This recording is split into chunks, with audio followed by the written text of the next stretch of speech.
जी नमस्कार साथियों, good morning प्यारे दोस्तों। आज की जो हमारी क्लास है उसमें टॉपिक इससे पहले जो चल रहा था वो सर्वनाम के भेद है, जो कि कंप्लीट हो चुका था। और साथ के साथ आज हमें पढ़ना है अविकारी शब्द अर्थात अव्यय और निपात।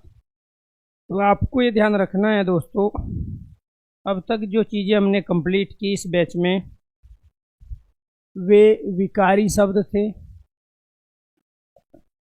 विकारी शब्द जिसका दूसरा नाम पदबंध भी होता है, और इस पदबंध में सबसे पहले हमने जो टॉपिक प्यारे दोस्तों कंप्लीट किया वो टॉपिक था हमारा विशेषण। विशेषण से जुड़े हुए जितने भी क्वेश्चन हैं वो हमने कंप्लीट किए। इसके बाद में दूसरा टॉपिक कंप्लीट किया हमने क्रिया, और इसके बाद में संज्ञा टॉपिक कंप्लीट किया, और फोर्थ इसके बाद में सर्वनाम। यानी कि संज्ञा, सर्वनाम, विशेषण और क्रिया ये प्यारे दोस्तों विकारी शब्द अर्थात पदबंध के अंदर आते हैं। विशेषण के 4 भेदों के बारे में पढ़ा हमने, क्रिया के 2, 8 और 10 भेदों के बारे में हमने अलग अलग चर्चा की। संज्ञा के 3 से लेके 5 भेदों के बारे में चर्चा हुई, और सर्वनाम के 6 भेदों को आपने बहुत सारे एग्जाम्पलों के साथ समझा।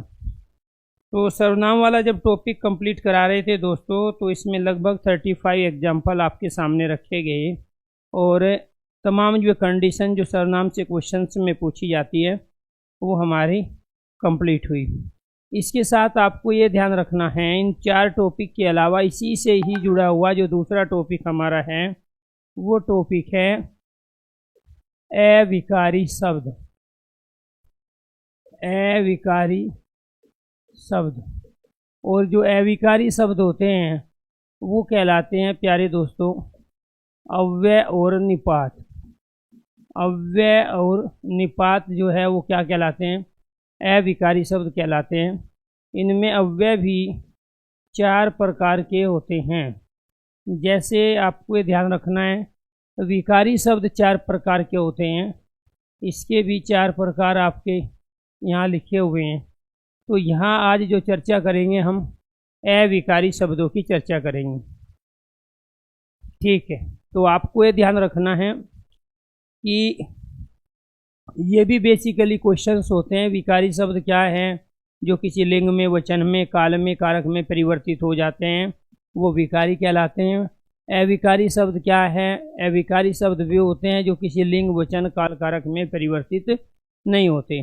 जैसे फॉर एग्जाम्पल हमने यहाँ विशेषण लिया सुंदर, तो ये सुंदर का स्त्रीलिंग में प्यारे दोस्तों हम क्या करेंगे? ये सुंदरी हो जाएगा। इसका मतलब क्या हुआ? ये विशेषण जो है ये लिंग में परिवर्तित हो जाते हैं। ऐसे क्रिया किया हमने पढ़, तो पढ़ का पढ़ता, पढ़ती, पढ़ते बनेगा, तो क्रिया भी लिंग वचन में परिवर्तित है। संज्ञा हमने लड़का शब्द ले लिया, लड़का, लड़की, लड़के, ये भी परिवर्तित हो गया, तो विकारी कहलाएगा। सर्वनाम ले लिया शब्द हमने यहाँ अपना, तो या आप ले लिया, तो उससे आपका, आपकी, आपके बनाया, मैं से मेरा, मेरी, मेरे बनाया, तो ये सब क्या है? ये लिंग में, वचन में, काल में, कारक में या इनमें से किसी एक में परिवर्तित हो रहे थे, इसी वजह से ये अविकारी कहलाए। लेकिन यहाँ हमने एक शब्द लिया आज, तो आज को आप किसी भी लिंग वचन में बदल नहीं सकते। आज का आप आज ही नहीं बना सकते, आज ये नहीं बना सकते। एक शब्द लिया हमने धीरे, तो आप धीरे को धीरी या धीरिये नहीं बना सकते। तो सभी लिंग, वचन, काल, कारक में इनके यही 2 रूप प्रयोग होंगे। आज का आज ही प्रयोग होगा, और धीरे का धीरे ही, इसका आप धीरी नहीं बना सकते। तो जो शब्द किसी भी लिंग में, वचन में, काल में, कारक में परिवर्तित नहीं होते वो कहलाते हैं अविकारी। वे होते हैं 2 प्रकार के, एक तो अव्यय के रूप में और दूसरे निपात के रूप में। इनमें अव्यय जो है वो 4 प्रकार के होते हैं, डिटेल में चर्चा करेंगे, और ये हम ऑलरेडी टॉपिक कंप्लीट कर चुके हैं। हालांकि आपके पास कुछ PDF जानी थी 50 के आसपास, ठीक है, और इनकी प्रैक्टिस की वीडियो जानी थी 4 अलग अलग वीडियो, वो आज आपको 9 बजे के बाद आप देख पाओगे, क्योंकि मैक्सिमम जो हमारा इस काम को करते थे उसमें से 1-2 की तबीयत ख़राब थी और कुछ लोग छुट्टी पे थे, जिसकी वजह से वो नहीं कर पाए। तो उम्मीद तो थी कि जैसे ही किसी में को थोड़ा आराम मिलता है तो वो वीडियो भी आपको देंगे 4 प्रैक्टिस की, ठीक है, क्योंकि हमारे 4 टॉपिक कंप्लीट हो चुके हैं। और साथ के साथ आपको 50 के आसपास PDF भी मिलेगी पूरे सिलेबस की, क्योंकि आप रोज़ रोज़ PDF मांगोगे उससे ज़्यादा अच्छा यही है कि एक साथ ही PDF आपके पास पहुंच जाएगी, लेकिन वो काम आज होगा।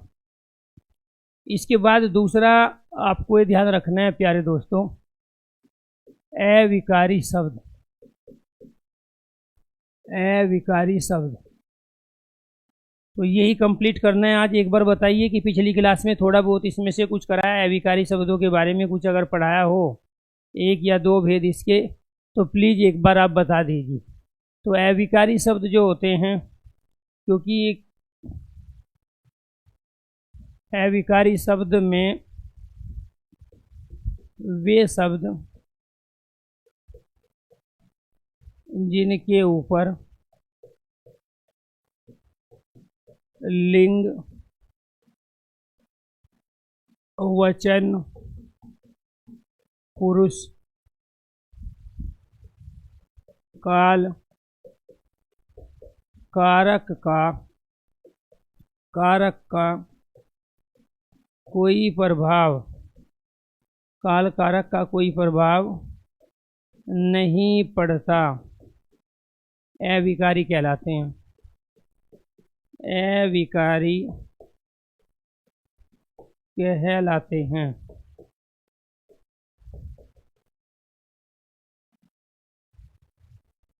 एक पॉइंट, जो शब्द जैसे हों उनका वैसा ही, जो शब्द जैसे हो उनका वैसा ही प्रयोग हो तो, उनका वैसा ही प्रयोग हो तो, उनका वैसा ही प्रयोग सभी लिंग, वचन, पुरुष, काल, कारक में हो तो वह अव्यय कहलाते हैं। अव्यय, वह अव्यय अर्थात अविकारी शब्द कहलाते हैं। आपको ये ध्यान रखना है प्यारे दोस्तों, ये दोनों पॉइंट एक ही है।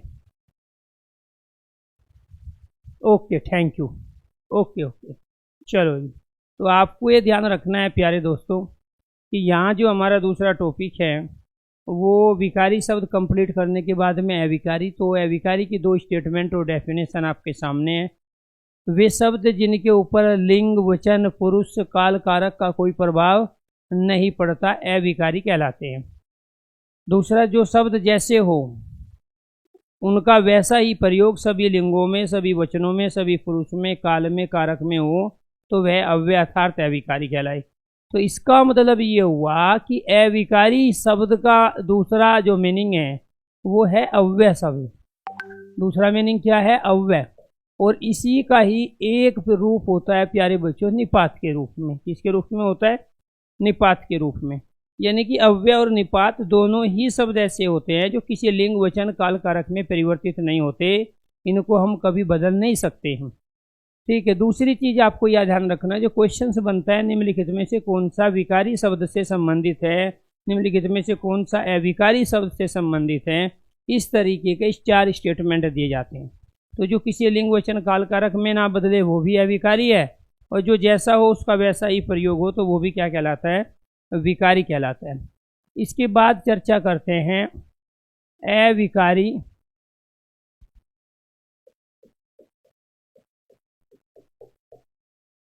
अविकारी अर्थात अव्यय के भेद।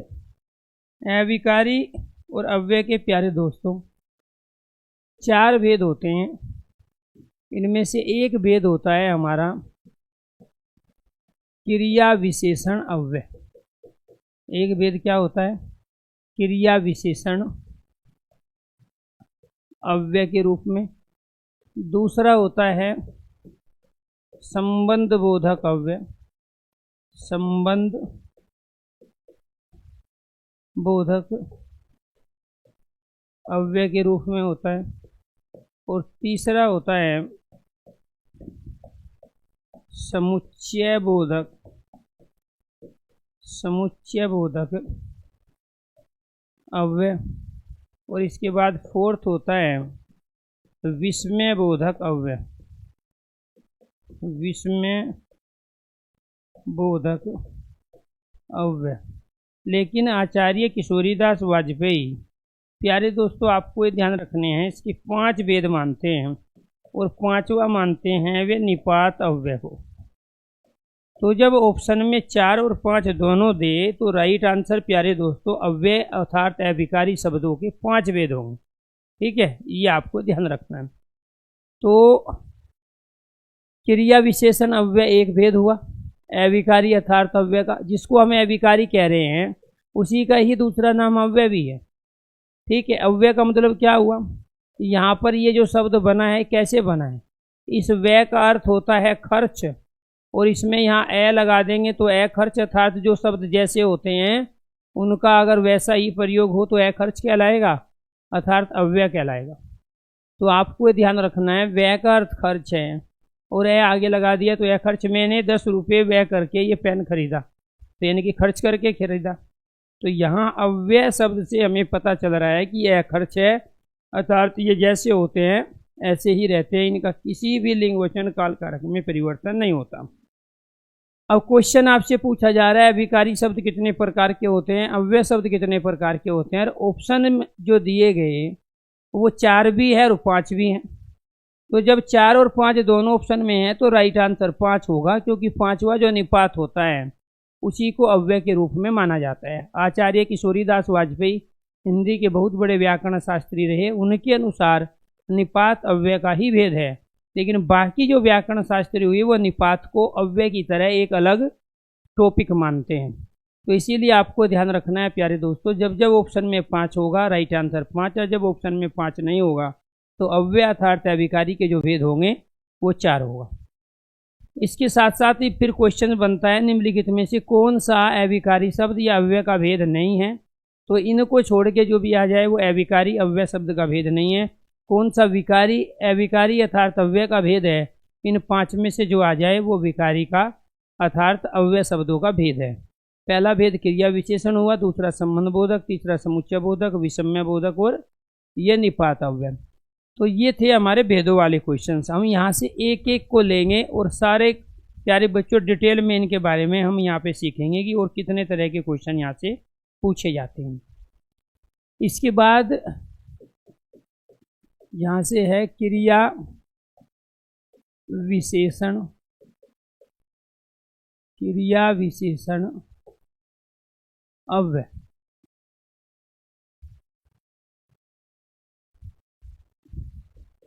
जो अविकारी शब्द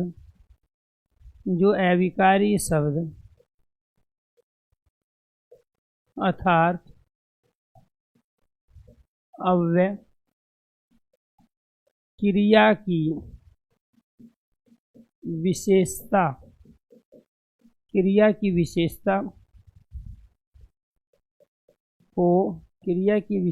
को बताते हैं। क्रिया की विशेषता को बताते हैं क्रिया विशेषण अव्यय। क्रिया विशेषण अव्यय कहलाते हैं। जो क्रिया की विशेषता को बताएगा क्या कहलाएगा? क्रिया विशेषण कहलाएगा। जैसे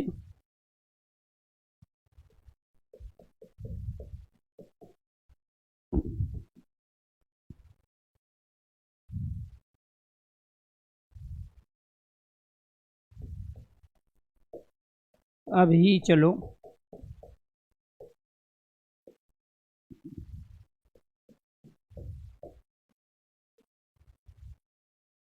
अंदर बैठो,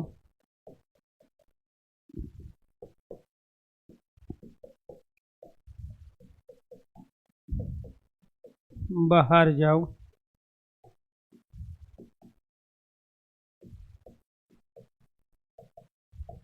धीरे धीरे चल, पीछे मुड़। तो प्यारे दोस्तों, आपको ये ध्यान रखना है, यहाँ पे ये जो चलो, बैठो, जाओ, चल और मुड़, ये क्रिया है। और इन क्रियाओं के साथ जो हमने शब्द प्रयोग किए, अभी, अंदर, बाहर, धीरे और पीछे, तो आप इनको किसी भी लिंग, वचन, काल, कारक में परिवर्तित नहीं कर सकते। पीछे का आप पीछे नहीं बना सकते, धीरे का आप धीरे नहीं बना सकते, प्यारे बच्चों बाहर का आप दूसरा कोई रूप नहीं बना सकते। बनाओगे तो वो विशेषण बनेगा, वो अव्यय नहीं बनेगा। इसका अभी का आप किसी भी लिंग, वचन, काल, कारक में परिवर्तन नहीं कर सकते। तो ये जो अभी, अंदर, बाहर, धीरे, पीछे है, ये यहाँ अव्यय शब्द है, अर्थात ये अविकारी शब्द है, लेकिन ये आए हैं क्रिया के साथ। तो जब ये क्रिया के साथ आए हैं तो ये क्रिया की विशेषता को बता रहे हैं कि अभी चलो का मतलब क्या हुआ, ये समय को बता रहा है कि अभी चलना है। ये अंदर क्या है, ये स्थान को बता रहा है, ये बाहर स्थान को बता रहा है, ये धीरे रीति को बता रहा है, तो ये पीछे भी स्थान को बता रहा है। तो यहाँ ये जो चलो, बैठो, जाओ, मुड़ और प्यारे बच्चों ये क्रिया जो प्रयोग हुई, इनकी विशेषता को बताने के लिए जब अव्यय का प्रयोग किया जाता है तो वो क्रिया विशेषण अव्यय कहलाते हैं। जो अविकारी अर्थात अव्यय क्रिया की विशेषता को बताते हैं, क्रिया विशेषण अव्यय कहलाते हैं। इसमें क्रिया की विशेषता को बता रहे थे। इसके बाद जो क्वेश्चंस बनाए तो थी डेफिनेशन को समझने के लिए कुछ एग्जाम्पल। फिर एक क्रिया विशेषण अव्यय के प्रकार। क्रिया विशेषण अव्यय के प्रकार। क्रिया विशेषण अव्यय 4 प्रकार के होते हैं दोस्तों। इनमें एक प्रकार होता है कालवाची। कालवाची क्रिया विशेषण। तो काल कहते हैं समय को और वाची कहते हैं कहने को। तो जो समय को कहता है वो क्या कहलाएगा, वो कहलाएगा कालवाची। क्लियर। और वे कौन कौन से अव्यय हैं जो काल को बताएंगे, वो है प्यारे दोस्तों, मैं लिख देता हूं पहले। जिन अविकारी या अव्यय शब्दों से समय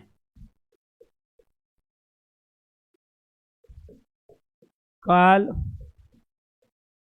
अर्थात समय का ज्ञान हो, वो क्या कहलाएंगे, वो कालवाची कहलाएंगे। कैसे, जैसे आज, कल, परसों, अभी, फिर कभी, कभी,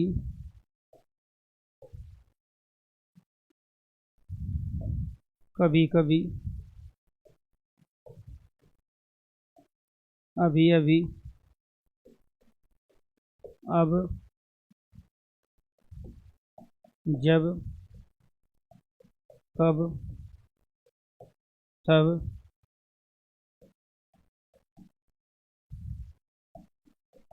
पश्चात,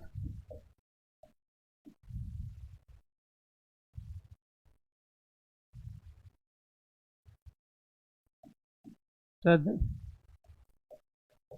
पश्चात,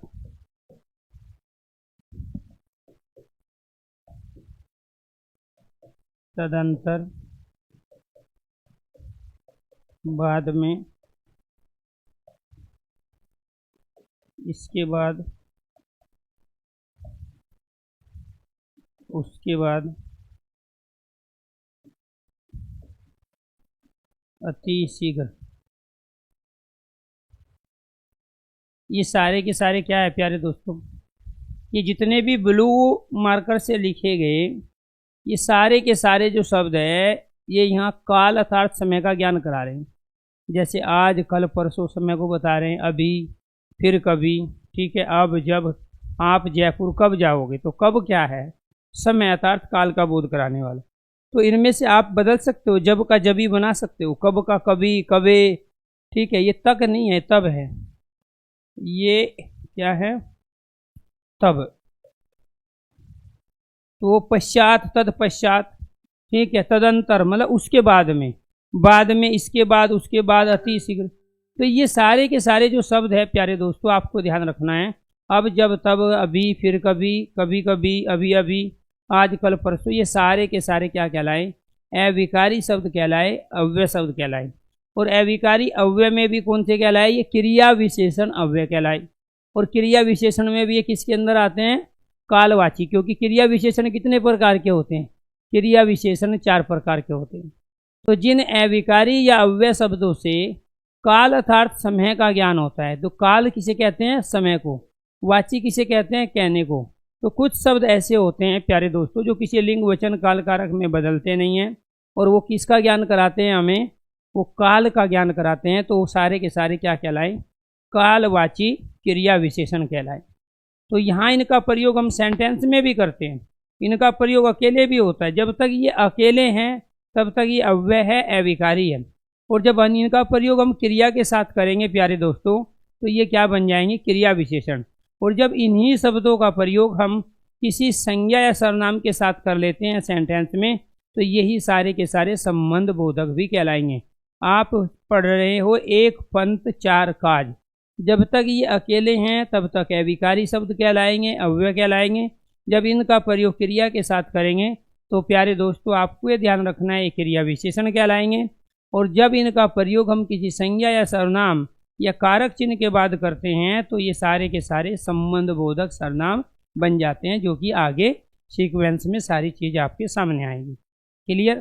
तो ये डेफिनेशन क्या हुई कि जिन अविकारी या अव्यय शब्दों से काल अर्थात समय का ज्ञान होता है वो क्या कहलाए, हमारे कालवाची। तो जो क्रिया विशेषण अव्यय के प्रकार है वो 4 है, उनमें पहला था आपका कालवाची। दूसरा देखिए, दूसरा क्या है, स्थानवाची, जो स्थान को बताएगा, प्लेस को बताएगा। स्थान क्या होता है, जगह। वाची का मतलब क्या होता है, कहना। तो जो जगह को बता रहा है, जो प्लेस को बता रहा है, वो सारे के सारे क्या कहलाएंगे,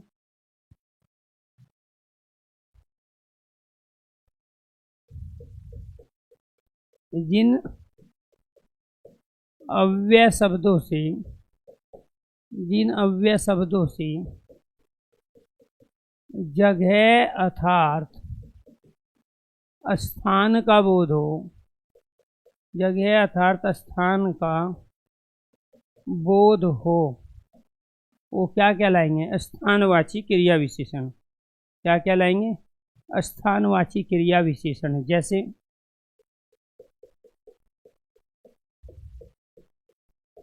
अंदर, बाहर, ऊपर, नीचे, दाएं, बाएं, आगे, पीछे,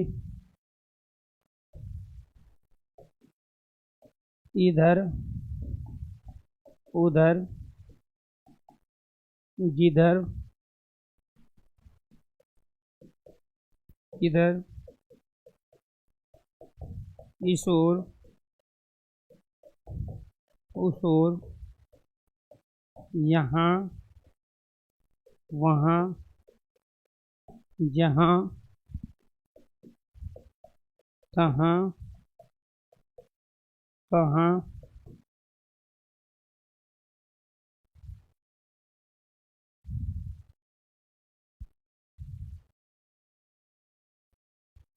ये सब क्या है दोस्तों, ये सब स्थानवाची, जो स्थान को बता रहे हैं, जो प्लेस को बता रहे हैं, जो जगह को बता रहे हैं। तो आपको ये ध्यान रखना है अब इसमें से हम किधर का किधर ही नहीं बना सकते, ठीक है, तहाँ का तहीं या तेहें नहीं बना सकते, पीछे का पीछे नहीं बना सकते, इधर का इधर ही नहीं बना सकते। तो आपको ये ध्यान रखना है कि ये सारे के सारे यहाँ पे प्यारे बच्चों स्थान को बता रहे हैं, इसीलिए ये स्थानवाची कहलाएंगे। दूसरा ये प्यारे दोस्तों आपको ये ध्यान रखना है, किसी भी लिंग वचन काल कारक में बदल नहीं सकते, इसलिए ये अव्यय कहलाए, अविकारी कहलाए। और दूसरा जब हम इनका प्रयोग क्रिया के साथ करेंगे तो ये क्रिया की विशेषता को बताने का काम करेंगे, तो ये क्रिया विशेषण कहलाएंगे। और जब इन्हीं का प्रयोग प्यारे दोस्तों हम किसी संज्ञा सर्वनाम या परसर्ग के साथ करेंगे तो यही क्या कहलाएंगे। जैसे फॉर एग्जाम्पल आप इस कंडीशन से चीज़ों को समझो। मैंने एक सेंटेंस प्रयोग किया बाहर जाओ, और मैं लिख ही देता हूँ। एक सेंटेंस मैंने प्रयोग किया बाहर, दूसरा सेंटेंस मैंने प्रयोग किया बाहर जाओ, और तीसरा सेंटेंस में प्रयोग कर रहा हूँ घर से बाहर जाओ। तो इन तीन सेंटेंस में समझना ये एक पंथ चार काज क्या होता है। तो आपको ये ध्यान रखना है कि बाहर जो है अपने आप में प्यारे दोस्तों यहाँ ये अव्यय है केवल, जिसको हम अविकारी कहते हैं। ये क्या है, यहाँ अव्यय है, और वो कौन सा अव्यय है, जो स्थान को बताता है। लेकिन यहाँ जो बाहर जाओ है ये क्रिया के साथ आया है बाहर, तो ये क्रिया विशेषण अव्यय है। ये क्या कहलाएगा, मैं यहाँ पे लिख देता हूँ, ये कहलाएगा प्यारे दोस्तों क्रिया विशेषण अव्यय।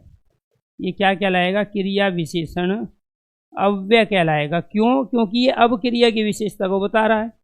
यहाँ जो ये बाहर था इसके साथ तो क्रिया थी ही नहीं, और जब क्रिया नहीं थी तो ये अविकारी कहलाया, ये अव्यय शब्द कहलाया, क्योंकि जो किसी लिंग वचन में ना बदलता हुआ अविकारी अव्यय है।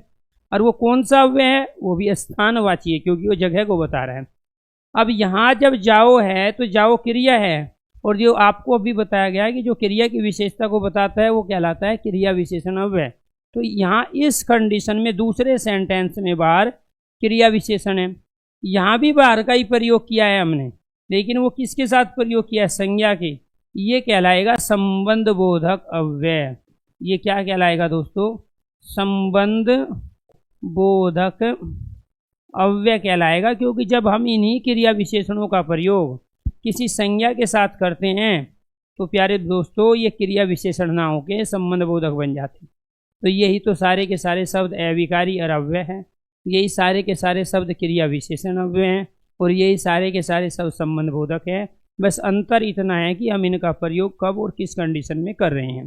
तो ये जब तक आपसे पूछे अकेले बाहर बताओ क्या है, तो आप कहोगे अविकारी शब्द है, अव्यय है। फिर कहोगे किस प्रकार का अव्यय है, फिर कहोगे आप स्थानवाची है, अगर वो काल स्थान परिमाण रीति को ऑप्शन में देता है। और वो सेंटेंस में दे के पूछता है बाहर जाओ बताओ क्या है, तो प्यारे दोस्तों यहाँ बाहर क्रिया विशेषण अव्यय है, क्योंकि क्रिया की विशेषता को बता रहा है। यहाँ बताओ ये बाहर क्या है, ये संबंध बोधक अव्यय, क्योंकि ये संज्ञा घर के साथ आया है, और घर क्या है, एक संज्ञा है। दूसरी कंडीशन क्या है संबंध बोधक की, कि ये कारक चिन्ह के बाद प्रयोग हुआ है। जब भी इनमें से किसी अव्यय का प्रयोग किसी कारक चिन्ह के बाद हो, कारक चिन्ह क्या होते हैं, कर्ता ने, कर्म को, करण से, तो ये से क्या है, कारक चिन्ह है। ये संबंध का के की जो हम प्रयोग करते हैं अधिगण में पेपर, तो ये में पेपर का के की क्या है, ये कारक चिन्ह है, इनको हम परसर्ग भी कहते हैं। जैसे इंग्लिश में आप इज हैज वाज का प्रयोग करते हो, ऐसे हिंदी में टेंस के रूप में हम कारक का प्रयोग करते हैं, और इज हैज वाज की जगह हम कारक चिन्हों का प्रयोग करते हैं। तो जब कारक चिन्ह के बाद इनका प्रयोग होगा तो ये क्या बन जाएंगे, संबंध बोधक अव्यय बन जाएंगे। क्या बनेंगे, संबंध बोधक अव्यय। तो इसीलिए आपको ध्यान रखना है, हालांकि दोबारा डिटेल में भी बताएंगे, लेकिन हम जो बार बार आपको कह रहे हैं कि एक पंथ चार काज क्या है, एक पंथ चार काज यही है कि जब तक ये अकेले है तब तक अविकारी अव्यय, जब क्रिया के साथ आ जाए क्रिया विशेषण है, और जब प्यारे दोस्तों किसी संज्ञा के साथ आ जाए या किसी सर्वनाम के साथ आ जाए या किसी कारक चिन्ह के साथ आ जाए तो ये संबंध बोधक अव्यय बन जाते हैं। क्लियर। तो ये कितने हुए, 2। तो अब एक बार आप ये बताइए, अगर यहाँ तक चीज़ें आपको समझ में आ गई है तो प्लीज़ एक बार यस कीजिए, ओके कीजिए। यहाँ तक अगर चीज़ें समझ में आ गई है तो सभी दोस्तों से रिक्वेस्ट है कि एक बार यस कीजिए, ओके कीजिए, उसके बाद आगे की चीज़ लेके बढ़ेंगे। अगर किसी का डाउट है तो डाउट पूछिए।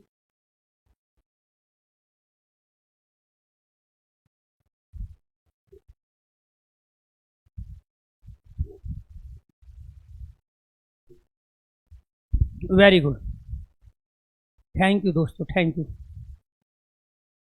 चलो जी,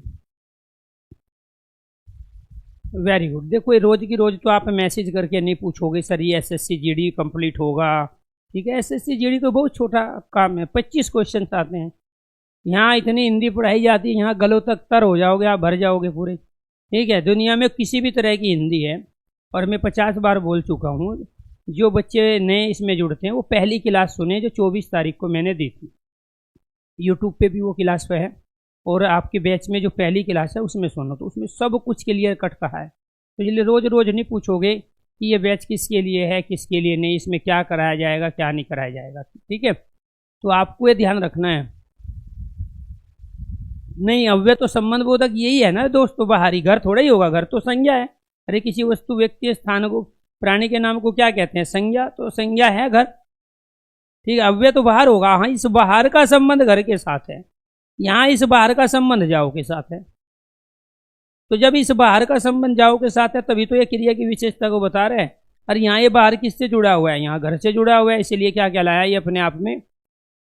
प्यारे दोस्तों ये बाहर क्या कहलाया, जो घर के साथ जुड़ा हुआ है, तो ये संबंध बोधक अव्यय कहलाया। चलो एक बार और आएगी आपके सामने ये चीज़ें। इसके बाद तीसरा जो भेद है, वो तीसरा भेद है परिमाणवाची अव्यय। परिमाणवाची क्रिया विशेषण। परिमाण किसे कहते हैं, परिमाण कहते हैं मात्रा को, अर्थात क्वांटिटी को, और वाची कहते हैं कहने को। तो जो मात्रा को कहता है वो क्या कहलाएगा, वो परिमाणवाची कहलाएगा। जैसे वे अव्यय शब्द जो परिमाण अर्थात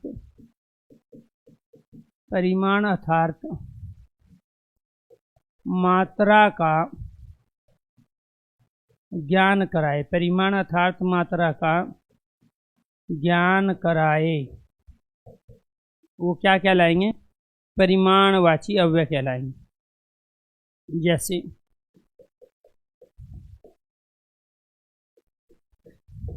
अल्प,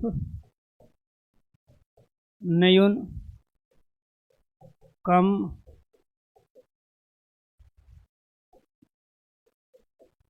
थोड़ा,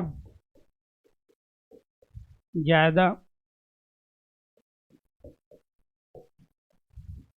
अधिक, सुलभ, अत्यधिक, बहुत,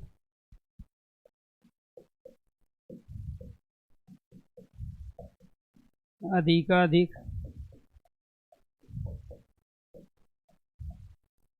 सर्वाधिक, न्यूनाधिक,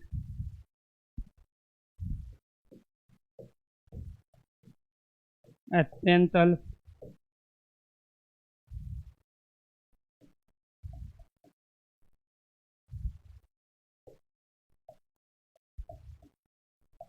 बूंद बूंद। ये सारे के सारे क्या है, परिमाण को बता रहे हैं। आपको ये ध्यान रखना है प्यारे दोस्तों, वे अव्यय शब्द जो परिमाण अर्थात मात्रा का ज्ञान कराते हैं। तो परिमाण कहते हैं क्वांटिटी को अर्थात मात्रा को। यहाँ पे जैसे अल्प है, अल्प का प्रयोग हम थोड़े के लिए करते हैं, तत्सम शब्द है। न्यून का भी प्रयोग थोड़े के लिए होता है। कम, थोड़ा, ज़्यादा, अधिक। अब इसका आप इस अधिक को बदल सकते हो किसी लिंग वचन में। अधिक का आप अधिके बनाओ या अधिकी बना सकते हो। अल्प का आप अल्पी या अल्पे बना सकते हो, नहीं बनेगा। तो अल्प का अधिक का प्रयोग किसी भी लिंग में, किसी भी वचन में, किसी भी काल में, किसी भी कारक में, किसी भी पुरुष में हमेशा इस जैसा ही रूप प्रयोग होगा। अल्प का अल्प और अधिक का अधिक, कोई अलग नहीं बदलेगा। जैसे लड़का का बहुवचन लड़की होता है तो वो संज्ञा शब्द है, इसलिए उनको विकारी कहा जाता है, क्योंकि वो बदल जाते हैं। तो विकारी वो कहलाए जो परिवर्तित हो जाते हैं, जो बदल जाते हैं, जो जैसे होते हैं ऐसे ना रहे किसी लिंग वचन में। और अविकारी उन्हें कहते हैं जो जैसे होते हैं हमेशा ऐसे ही रहे, उनके ऊपर किसी भी लिंग का, वचन का, काल का, कारक का कोई प्रभाव ना पड़े। अब उनमें से भी जो परिमाण मात्रा का ज्ञान कराएगा तो वो परिमाणवाची अव्यय कहलाएगा। तो ये सारे के सारे जो आप प्रयोग करते हो सेंटेंस में रोज, अल्प, न्यून, कम, थोड़ा, ज़्यादा, अधिक, स्वल्प, अत्यधिक, बहुत, अधिकाधिक, सर्वाधिक, न्यून, अधिक, अत्यंत अल्प, बूंद बूंद, तो आपको ये ध्यान रखना है प्यारे दोस्तों, ये सारे के सारे क्या कहलाए, ये परिमाणवाची अव्यय कहलाए। ये सब क्या कहलाए, परिमाणवाची। क्यों? क्योंकि ये मात्रा को बता रहे थे, ये क्वांटिटी को। बूंद बूंद से घड़ा भरा जाता है, तो ये बूंद बूंद से घड़ा भरता है, ये बूंद बूंद क्या है, अव्यय शब्द है। और कौन सा अव्यय है, ये परिमाण, क्योंकि मात्रा को बता रहा है, तो इसीलिए कहलाए परिमाणवाची अव्यय। फोर्थ, रीतिवाची। ये क्या है, रीतिवाची। रीति किसे कहते हैं, रीति कहते हैं तरीके को, जो तरीका होता है। रीति कहते हैं शैली को, रीति कहते हैं ढंग को, रीति कहते हैं स्थिति को। तो जो कार्य होने की स्थिति को बताए। वाची का मतलब क्या होता है, कहना। जो कार्य के होने के तरीके को बताता हो, ठीक है, शैली को बताता हो, कहना या बताना। जो कार्य के होने की शैली को या तरीके को जो कहता हो, वो क्या कहलाया, रीतिवाची अव्यय कहलाया। क्या कहलाया दोस्तों, रीतिवाची अव्यय। जैसे जो अव्यय शब्द किसी कार्य के,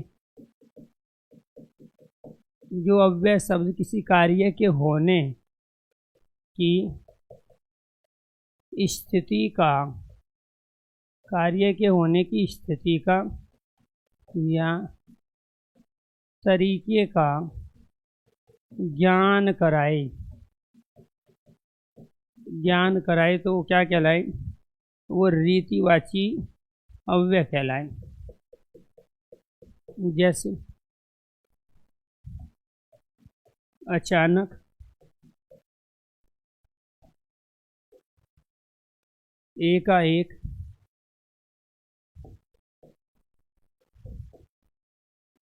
एकाएक, एकदम, सहसा, ध्यानपूर्वक,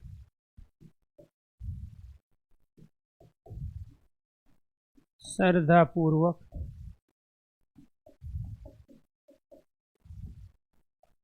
कुशलपूर्वक, धीरे, तेज, जल्दी,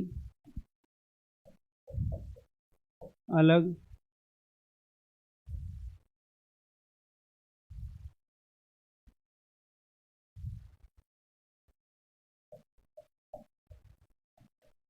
धड़ाधड़, फटाफट,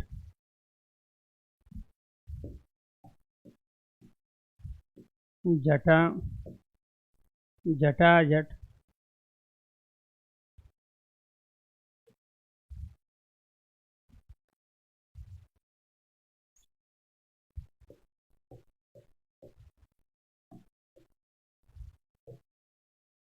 जटाजट।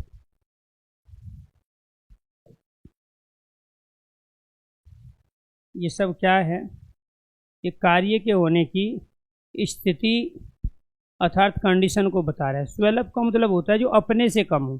स्व का मतलब होता है, एक स्टूडेंट का डाउट है उसको बता रहे हैं। स्व मतलब होता है अपना, और अल्प का मतलब होता है कम।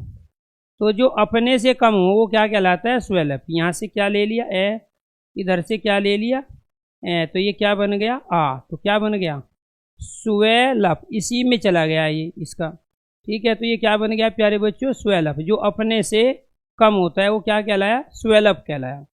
तो आपको ये ध्यान रखना है कि यहाँ पर ये जितने भी शब्द है, अचानक, एकाएक, एकदम, सहसा, ध्यानपूर्वक, श्रद्धापूर्वक, कुशलपूर्वक, धीरे, तेज, जल्दी, अलग, धड़ाधड़, फटाफट।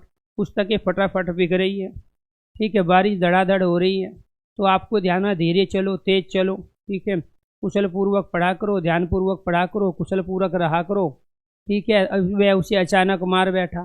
तो ये सब अचानक क्या है, ये सहसा भी एक अचानक की सेंस में आते हैं। ये चारों शब्द एक ही सेंस में प्रयोग करते हैं हम, अचानक, एकाएक, एकदम और सहसा। तो इस सहसा का भी अर्थ अचानक है। इनमें से कुछ शब्द तत्सम है तो कुछ देसी है, कुछ विदेशी है। तो प्यारे बच्चों, कुछ शब्द हिंदी के तद्भव के रूप में हम प्रयोग करते हैं। तो जो अव्यय शब्द किसी कार्य के होने की स्थिति का ज्ञान कराए वो सारे के सारे क्या कहलाते हैं, रीतिवाची। और ये किसी भी लिंग वचन काल कारक में आप इनको बदल नहीं सकते। जैसे अचानक शब्द है, इसका आप अचानक या अचानक ही नहीं बना सकते। एकाएक का एकाएक ही या एकदम का एकदम ही नहीं बना सकते। सहसा का आप सहसे या सहसी नहीं बना सकते। ध्यानपूर्वक को नहीं बदल सकते, धीरे को नहीं बदल सकते, आप जटा जटी नहीं बना सकते, जटा जटे भी नहीं होता है। तो इसीलिए किसी लिंग वचन काल कारक में जब ये परिवर्तित नहीं हो रहे हैं तो ये अव्यय कहलाए, अविकारी कहलाए। और चूंकि ये किसी कार्य के होने की स्थिति, शैली, तरीके, ढंग को बता रहे थे, इसी वजह से ये रीतिवाची अव्यय कहलाए। दूसरी चीज़ आपको ये ध्यान रखना है, जब इनका प्रयोग हम किस क्रिया के साथ करेंगे तो ये प्यारे दोस्तों क्या कहलाएंगे, क्रिया विशेषण अव्यय कहलाएंगे। और जब इन्हीं शब्दों का प्रयोग हम किसी संज्ञा या सर्वनाम के साथ करेंगे तो यही सारे के सारे शब्द बन जाएंगे संबंध बोधक। तो आपने अब क्या पढ़े, आपने पढ़े 4 प्रकार के क्रिया विशेषण। तो क्रिया विशेषण अव्यय के प्रकार कितने हैं, 4 प्रकार। कौन कौन से, कालवाची, दूसरे स्थानवाची, तीसरे परिमाणवाची और चौथे क्या है प्यारे दोस्तों, रीतिवाची। तो अब आपको ये ध्यान रखना है कि यहाँ से जो क्वेश्चंस बनता है वो उसकी मर्जी, वो आपसे कौन सी नॉलेज पूछता है। तो आपने जो टॉपिक कंप्लीट किया वो है क्रिया विशेषण अव्यय। और क्रिया विशेषण अव्यय के अंदर प्यारे दोस्तों आपको ये ध्यान रखना है, अभी जो आपने पढ़ा, एक तो पढ़ा कालवाची क्रिया विशेषण, दूसरा है स्थानवाची क्रिया विशेषण, स्थानवाची, और तीसरा है आपने पढ़ा परिमाणवाची क्रिया विशेषण, और चौथा आपने पढ़ा रीतिवाची क्रिया विशेषण। तो क्रिया विशेषण के अब क्वेश्चन पूछेगा, निम्नलिखित में से क्रिया विशेषण के भेद के अंतर्गत कौन सा आता है। तो क्रिया विशेषण के भेद के अंदर ये 4 आते हैं। इन 4 को छोड़ के जो भी आ जाए वो क्रिया विशेषण का भेद नहीं है। तो फिर क्वेश्चन पूछा जाएगा, जो काल का, समय का ज्ञान कराए वो क्या कहलाता है, कालवाची। जो स्थान, जगह, प्लेस का ज्ञान कराए स्थानवाची। जो परिमाण, क्वांटिटी का बोध कराए तो परिमाणवाची। जो कार्य के होने की स्थिति को, ढंग को बताए कि बारिश, हवा मंद मंद बह रही है तो मंद मंद क्या है, रीतिवाची है। ठीक है, हवा धीरे धीरे बह रही है तो धीरे धीरे क्या है प्यारे बच्चों, रीतिवाची है। ठीक है, धीरे धीरे चलो, तेज चलो, जल्दी चलो, ये सब क्या है, ये रीतिवाची है, क्योंकि ये कार्य के होने की स्थिति को बताते हैं, कंडीशन को बताते हैं। तो ये क्या है, क्रिया विशेषण अव्यय के प्रकार हैं। अब मान के चलो प्यारे दोस्तों, आपसे पूछ लिया क्वेश्चन, आपसे क्वेश्चन ये पूछ लिया कि मंद मंद बताओ क्या है, और ये 4 ऑप्शन दे दिया, काल, स्थान, परिमाण और रीति। तो आप कहोगे मंद मंद क्या है, ये 4th आंसर सही है, ये रीतिवाची है, क्योंकि ये कार्य के होने की स्थिति को बता रहे हैं, कंडीशन को बता रहे हैं। तो ये हवा मंद मंद बह रही है तो ये मंद मंद क्या कहलाई, ये रीति कहलाई, क्योंकि ये ढंग है, ये तरीका है। तो इसीलिए आपको ध्यान रखना है, जिन शब्दों का प्रयोग हम किसी कार्य के होने के ढंग, तरीके, स्थिति को बताने के लिए करते हैं वो रीतिवाची कहलाते हैं।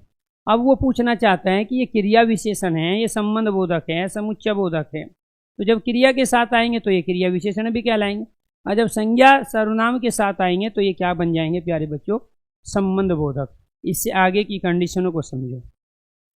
दूसरा जो हमारा भेद है अव्यय का, वो दूसरा भेद है हमारा संबंध बोधक अव्यय।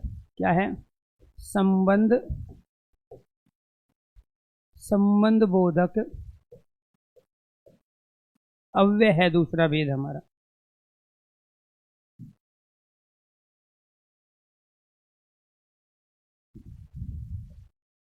जब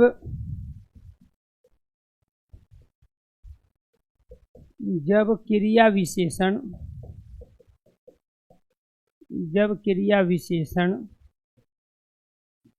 अव्यय का प्रयोग, जब क्रिया विशेषण अव्यय का प्रयोग किसी संज्ञा, किसी संज्ञा सर्वनाम के साथ किया जाता है तो वे सभी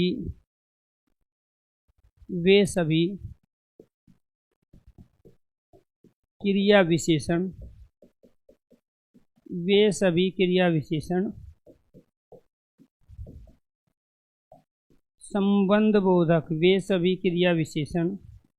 संबंध बोधक अव्यय बन जाते हैं। वे सभी क्रिया विशेषण अव्यय लिखना पड़ेगा। वे सभी क्रिया विशेषण अव्यय संबंध बोधक अव्यय बन जाते हैं। दूसरी कंडीशन, जब क्रिया विशेषण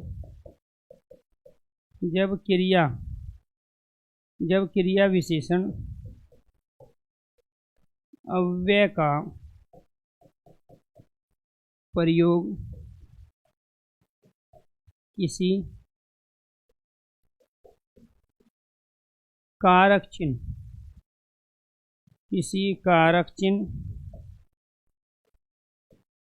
अर्थात परसर्ग के बाद किया जाए तो ये संबंध बोधक कहलाते हैं। तो ये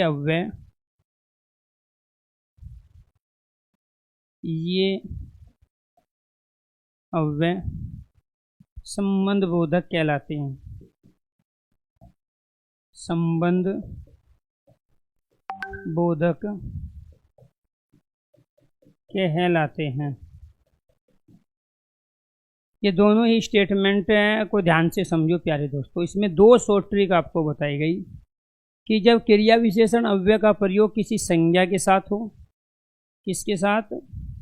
किसी संज्ञा के साथ और किसी सर्वनाम के साथ किया जाता है तो सभी क्रिया विशेषण अव्यय संबंध बोधक अव्यय बन जाएंगे।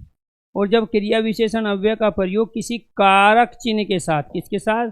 कारक चिन्ह, दूसरा नाम क्या होता है? परसर्ग के बाद किया जाए तो ये अव्यय क्या कहलाते हैं? संबंध बोधक अव्यय कहलाते हैं। तो ये अव्यय क्या कहलाएंगे दोस्तों?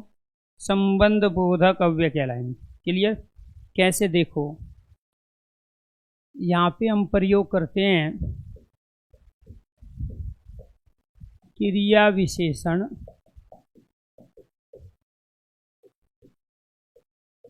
अव्यय और यहाँ प्रयोग करते हैं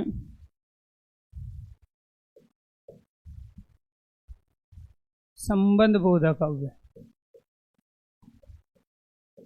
संबंध बोधक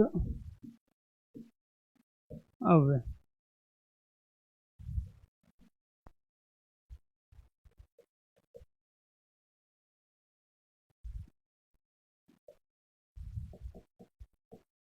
बाहर जाओ,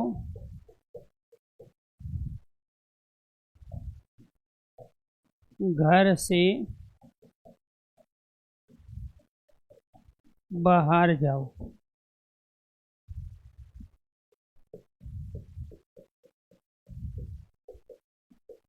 आगे बढ़ो, सेनाएं युद्ध क्षेत्र से आगे बढ़ी।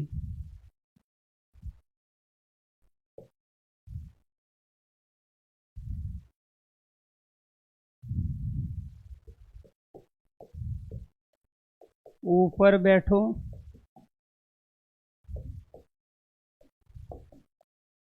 बंदर दीवार के ऊपर बैठा है।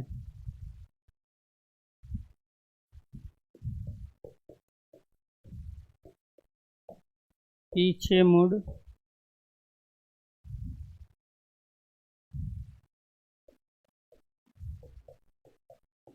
उससे पीछे मुड़कर नहीं देखा गया, उससे पीछे मुड़कर नहीं देखा गया।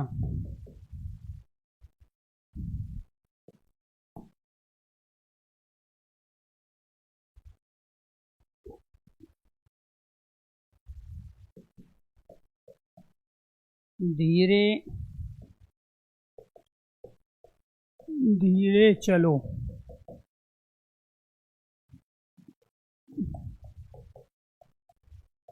आप धीरे धीरे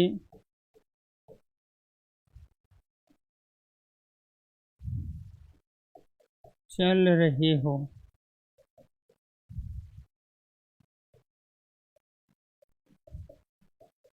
सेनाएं आगे बढ़ी। चलो जी, अब पहचानो दोस्तों इनमें अंतर क्या है। देखो, जितने भी क्रिया विशेषण थे, चाहे बाहर है, आगे है, ऊपर है, पीछे है, धीरे हैं, उन्हीं का मैंने जानबूझ के प्रयोग यहाँ पे किया। यहाँ पे बाहर शब्द आया, यहाँ पे आगे आया, यहाँ पे ऊपर है, इसमें पीछे है, इसमें है धीरे धीरे, और इसमें आगे शब्द है। तो अंतर क्या है दोनों में? ये क्रिया विशेषण तब कहलाएंगे जब केवल और केवल क्रिया के साथ आएंगे। तो प्यारे दोस्तों, आपको ये ध्यान रखना है, बाहर जाओ तो इसमें जो जाओ है ये क्रिया है, आगे बढ़ो इसमें बढ़ो क्रिया है, ऊपर बैठो बैठो क्रिया है, पीछे मुड़ मुड़ क्रिया है, धीरे धीरे चलो। अब एक का ही प्रयोग हम रिपीट करें, धीरे धीरे, पीछे पीछे, ऊपर ऊपर, आगे आगे, वो एक ही बात है, एक बार आए या दो बार आए। तो यहाँ ये चलो, मुड़, बैठो, प्यारे बच्चों, बढ़ो और जाओ, अलग अलग क्रिया मैंने प्रयोग की। तो यहाँ ये जो बाहर, आगे, ऊपर, पीछे है, ये इन क्रियाओं की विशेषता को बता रहे हैं, इसीलिए ये क्रिया विशेषण कहलाए। विशेषण क्या है? सबसे पहला टॉपिक तो आप विशेषण ही पढ़े थे। विशेषण उसे कहते हैं जो किसी की विशेषता को बताने का काम करते हैं, और जो क्रिया की विशेषता को बताने का काम करेंगे तो वो क्रिया विशेषण कहलाएगा। तो यहाँ ये क्रिया की विशेषता को बता रहे हैं, इसलिए सारे के सारे शब्द क्या है? क्रिया विशेषण। लेकिन अगर मैं इसमें से एक क्रिया गायब कर दूं तो ये केवल और केवल ये अव्यय कहलाएंगे। ये सारे क्या कहलाएंगे? अव्यय कहलाएंगे, अविकारी कहलाएंगे। अब ये क्रिया विशेषण नहीं रहेंगे क्योंकि इनके साथ तो क्रिया है ही नहीं। तो जब क्रिया को यहाँ से गायब कर देंगे तो केवल बाहर, आगे, ऊपर, पीछे, धीरे रहेगा, तो वो अव्यय कहलाएगा, अविकारी कहलाएगा। और वो कौन सा अव्यय अविकारी कहलाएगा? तो जैसे बाहर है, ये प्यारे बच्चों क्या बता रहा है? स्थान। आगे क्या है? स्थान। ऊपर क्या है? स्थान। पीछे क्या है? स्थान। धीरे क्या है? रीति। तो ये स्थानवाची और ये रीतिवाची अव्यय कहलाए। क्लियर? और जब क्रिया के साथ आएंगे तो क्या कहलाएंगे? क्रिया विशेषण। एक पंथ चार काज, जब तक अकेले हैं तब तक अव्यय हैं, जब क्रिया के साथ हैं तब क्रिया विशेषण अव्यय हैं, और जब प्यारे दोस्तों संज्ञा के साथ हैं, जब किसके साथ है? संज्ञा। घर संज्ञा है, सेनाएं युद्ध संज्ञा है, बंदर दीवार संज्ञा है, उससे सर्वनाम है, आप सर्वनाम है, सेनाएं क्या है? संज्ञा है। तो आपने पीछे क्या पढ़ा? देखना क्या लिखा है आपने। जब क्रिया विशेषण अव्यय का प्रयोग किसी संज्ञा या सर्वनाम के साथ किया जाता है तो वे सभी क्रिया विशेषण अव्यय संबंध बोधक अव्यय बन जाते हैं। जब किसी क्रिया विशेषण अव्यय का प्रयोग किसी कारक चिन्ह अर्थात प्रसर के बाद किया जाए तो वे संबंध बोधक अव्यय कहलाते हैं। देखो, इनके साथ, सबके साथ संज्ञा थी। घर संज्ञा है, सेना। घर कौन सी संज्ञा है प्यारे बच्चों? जातिवाचक संज्ञा। सारे घर आगे। सेना क्या है? समूहवाचक संज्ञा। युद्ध क्या है? जातिवाचक संज्ञा। बंदर क्या है? ठीक है, जातिवाचक संज्ञा। लेकिन जब बंदर में से किसी एक की बात करेंगे, लंगूर बंदर की, तो व्यक्तिवाचक संज्ञा। तो ये क्या है? उससे और आप क्या है? ये सर्वनाम है। ये सेनाएं क्या है? ये समूहवाची संज्ञा है। तो आपको ये ध्यान रखना है प्यारे दोस्तों, जब इस बाहर का, इस आगे का, ऊपर का, पीछे का, धीरे धीरे आगे का प्रयोग जब संज्ञाओं के साथ किया जा रहा था तो इसी वजह से क्रिया विशेषण ना होके संबंध बोधक कहलाया। क्या कहलाया? संबंध बोधक कहलाया। अब आ जाओ दूसरी कंडीशन। दूसरी कंडीशन क्या थी? जब क्रिया विशेषण अव्यय का प्रयोग किसी कारक चिन्ह, कारक चिन्ह का ही दूसरा नाम क्या होता है? परसर्ग। अर्थार्थ का मतलब क्या हुआ, जिसको कारक चिन्ह कहते हैं उसी का अर्थ परसर्ग होता है। एक उपसर्ग होता है जो किसी शब्द के आगे लगाया जाता है, शब्दांश वो उपसर्ग कहला। यहाँ हम बात परसर्ग की कर रहे हैं। तो परसर्ग किसका नाम है, कारक चिन्ह का दूसरा नाम। तो परसर्ग अर्थात कारक चिन्ह के बाद किया जाए तो ये अव्यय संबंध बोधक कहलाते हैं। तो क्या बन गए, अब ये संबंध बोधक बन गए। कैसे बने देखना, से ये किसके साथ आया है बाहर, से के साथ आया है। तो से क्या, कर्ता ने कर्म को करण से, सेना युद्ध क्षेत्र से कारक चिन्ह के बाद, ये शॉर्ट ट्रिक है।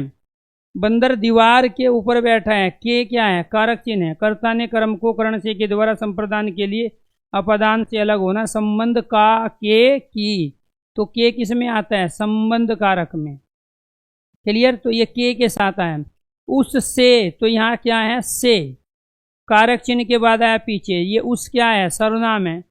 ठीक है, आप धीरे धीरे चल रहे हो, इनमें दोनों में मैंने प्रयोग नहीं किया कारक चिन्ह का। ये आप कहोगे कि ये क्या है, सर्वनाम है, ये संज्ञा है। ये सर्वनाम और संज्ञा के साथ जब इनका प्रयोग होगा संबंध बोधक कहलाएंगे।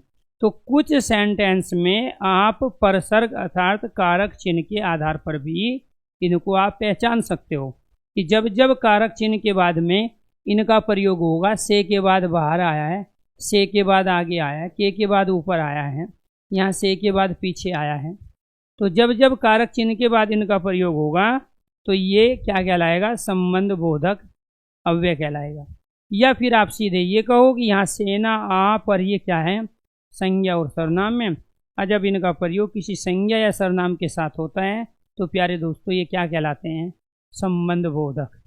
कुछ क्लियर समझ में आया। इसी चीज़ की नौकरी मिलती है जो आपको 56,465 रुपया मिलते हैं 4200 पे ग्रेड पे भर्ती होने पे, वो इसी चीज़ का मिलता है कि आपको ये पता होना चाहिए कि ये बाहर कब अव्यय कहलाएगा, ये बाहर कब अविकारी कहलाएगा, ये बाहर कब क्रिया विशेषण कहलाएगा, और ये बाहर कब संबंध बोधक कहलाएगा। चीज़ एक ही है, इस्तेमाल चार अलग अलग जगह कर रहे हैं। और जब चार अलग अलग जगह एक चीज़ का इस्तेमाल कर रहे हैं तो वहाँ उसके नाम अलग अलग हैं, वो काम अलग अलग सेंस में कर रहा है। तो इसीलिए प्यारे दोस्तों, आप किसी के पुत्र भी हो सकते हो, आप किसी के भाई भी हो सकते हो, आप में से बहुत सारे बच्चे आगे जाके किसी के पति भी बनेंगे, और आप किसी के लिए देशभक्त भी हो सकते हो, आप किसी के लिए रोल मॉडल भी हो सकते हो। है एक ही चीज़ आप, लेकिन वो आप किसी के लिए रोल मॉडल हो, किसी के पति हो, किसी के प्यारे बच्चों आप बेटे हो, पुत्र हो, किसी के आप जो है किसी दूसरी कहीं ना कहीं परफॉर्मेंस के लिए काम कर रहे हो। तो आपका जो अलग अलग जो रोल है वो क्या कहलाया, अलग अलग संदर्भों में अलग अलग सेंस में जो प्रयोग हुआ, तो उसी के आधार पे यहाँ हमने बताया कि जब तक बाहर अकेला आएगा तब तक अविकारी अव्यय कहलाएगा। जब बाहर क्रिया के साथ आएगा तो इसका नाम हो जाएगा क्रिया विशेषण, और जब ये बाहर संज्ञा या कारक चिन्ह के बाद आएगा तो ये ही बार बन जाएगा संबंध बोधक। तो इसीलिए आपको ये ध्यान रखना है प्यारे दोस्तों, ये क्या कहलाए, सारे के सारे क्रिया विशेषण अव्यय, और ये क्या कहलाए, सारे के सारे संबंध बोधक अव्यय। क्लियर। चलो जी, दो आपने अविकारी के भेद पढ़े। आपको सबसे पहले क्या बताया गया था, आपको ये बताया गया था कि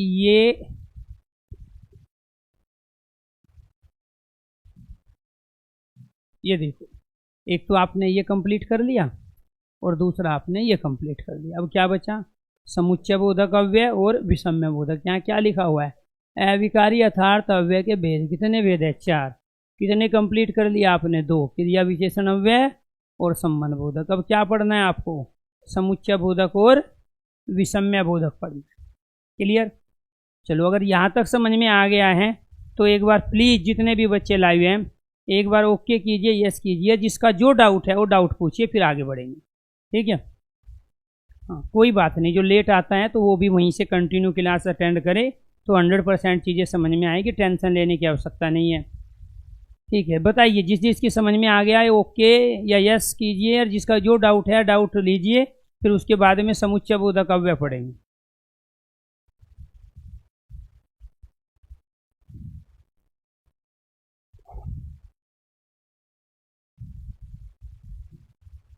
हाँ, जो तो आपको ये ध्यान रखना है, देखो कुछ शब्द ऐसे हैं वेरी गुड, थैंक यू दोस्तों, थैंक यू। ठीक है, देखो एक तो सब प्यारे दोस्तों हमारा क्या है, बाहर, एक ऊपर और एक क्या है थोड़ा। तो आपको ये ध्यान रखना है कि इन्हीं से विशेषण भी बनते हैं। जैसे बहुत सारे संज्ञा शब्दों से, सर्वनाम शब्दों से, विशेषण शब्दों से क्रिया बना के दिखाई गई थी आपको कि उनमें हमने प्रत्यय लगा लिया था संज्ञा सर्वनाम, और विशेषणों में आना अवाना प्रत्यय, तो उससे नाम धातु क्रिया बना ली थी। बहुत सारे विशेषण से भाववाचक संज्ञा बनती है, सुंदर में ता लगा के हमने सुंदरता बना लिया। तो ऐसे ही आपको ध्यान रखना है, जब बाहर के स्थान पे बाहरी शब्द का प्रयोग हो तो प्यारे दोस्तों ये बाहरी विशेषण है। ये क्या है, ये अव्यय शब्द है, इसको आप किसी लिंग वचन काल कारक में बदल नहीं सकते। और ये क्या है, ये विशेषण शब्द है। ये क्या है, बाहरी, बाहरी व्यक्ति, बाहरी लोग, तो ये विशेषता को बताने का काम कर रहा है। तो यहाँ इन अव्यय में हमने प्रत्यय लगाया, ई तो बाहरी बना लिया। तो इसीलिए प्यारे दोस्तों आपको ये ध्यान रखना है, जैसे बिहार शब्द लिया तो उससे बिहारी बना लिया, गुजरात से गुजराती बना लिया। तो वो जो बिहार, गुजरात, महाराष्ट्र था वो संज्ञा था, लेकिन उसमें ई प्रत्यय लगा के विशेषण बनाया। ऐसे ही इन अव्ययों में आपको ये ध्यान रखना है, ई प्रत्यय लगा के हम विशेषण बनाते हैं और इसी से बनता है प्यारे बच्चों थोड़ी। क्लियर? तो अंतर समझ में आया? तो जब हम थोड़े का प्रयोग करें, ठीक है, वो उसके ऊपर डिपेंड करता है कि कब वो अव्यय के रूप में प्रयोग कर रहा है, क्योंकि इनमें से जो ये कुछ हमारे अव्यय होते हैं, ठीक है, ये जो क्वांटिटी का काम करते हैं, ये हमने विशेषण पढ़ा परिमाणवाची विशेषण। तो ये परिमाण को ही तो बता रहा है थोड़ा। वहाँ बच्चा भूखा है, थोड़ा दूध चाहिए, तो थोड़ा क्या है, जब वो उसके ऊपर डिपेंड करता है कि वो इसको अव्यय के रूप में पूछ रहा है या फिर विशेषण के रूप में पूछ रहा है या फिर ऑप्शन में दोनों देगा। बच्चा भूखा है, थोड़ा दूध चाहिए, तो थोड़ा बताइए क्या है, तो आप कहोगे परिमाणवाची। और परिमाणवाची में भी क्या है, निश्चित परिमाणवाची है, क्योंकि थोड़े में क्लियर नहीं है कि कितना है, आधा किलो है, 1 किलो है, 1.5 किलो है या 2 किलो है। तो इसलिए इस थोड़े का प्रयोग हम लिखवाया था वहाँ, हम जब किसी परिमाणवाची अव्यय का प्रयोग, ठीक है, किसी की विशेषता को बताने के लिए करते हैं तो वो परिमाणवाची विशेषण कहलाता है। जब विशेषण आपने पढ़ा तो उस समय प्यारे दोस्तों आपको ध्यान रखना है, वहाँ पे आपको चीज़ें नोट कराएगी। तो इस थोड़ा से क्या बनाया, थोड़ा, ऊपर से क्या बनाया, ऊपरी, तो ये बाहरी ऊपरी थोड़ी क्या बने, ये विशेषण बने। ये थोड़ा ऊपर बाहर क्या, अव्यय। और इन्हीं अव्यय का प्रयोग हम किस रूप में करते हैं, जैसे इसका प्रयोग किया हमने थोड़े का, क्योंकि ये क्या है, तो स्थान को बताते हैं। तो ये क्या, परिमाण को, तो इस परिमाण को बताने वाले अव्यय का प्रयोग हम विशेषण के रूप में भी कर रहे हैं। इसके बाद तीसरा क्या है, समुच्चय बोधक अव्यय।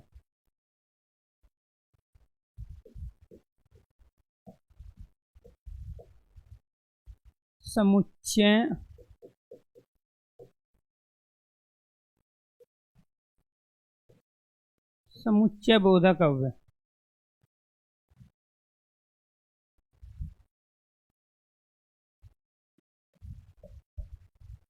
जब कोई अव्यय दो शब्दों,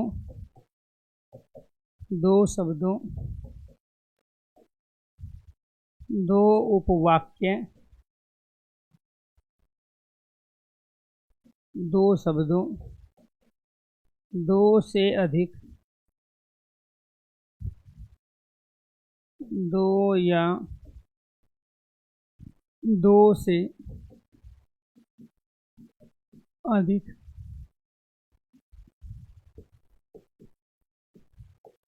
वाक्यांश या वाक्य को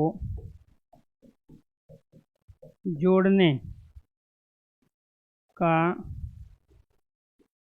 कार्य करते हैं, जोड़ने का कार्य करते हैं, तो वे समुच्चय बोधक अव्यय, समुच्चय बोधक अव्यय कहलाते हैं।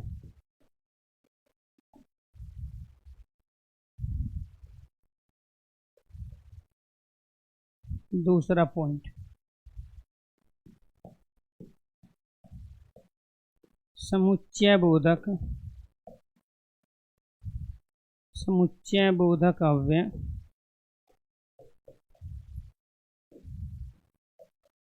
दो प्रकार के होते हैं। समुच्चय बोधक अव्यय दो प्रकार के होते हैं।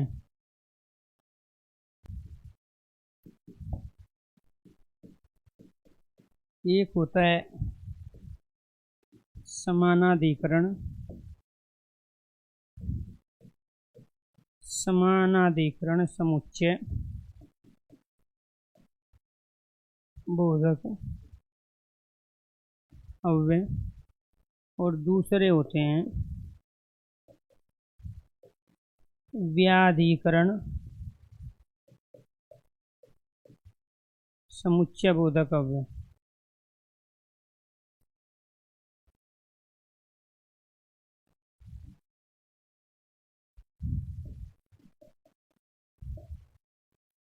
समुच्चय बोधक, ये है बेसिक क्वेश्चन जो यहाँ से पूछे जाते हैं। तो आपको ये ध्यान रखना है कि जब कोई अव्यय दो शब्दों को या दो से अधिक शब्दों को या दो से अधिक वाक्यांश यानी कि सब सेंटेंस को और वाक्य को जोड़ने का कार्य करते हैं, वो क्या कहलाए? समुच्चय बोधक। समुच्चय का अर्थ ही जोड़ना होता है।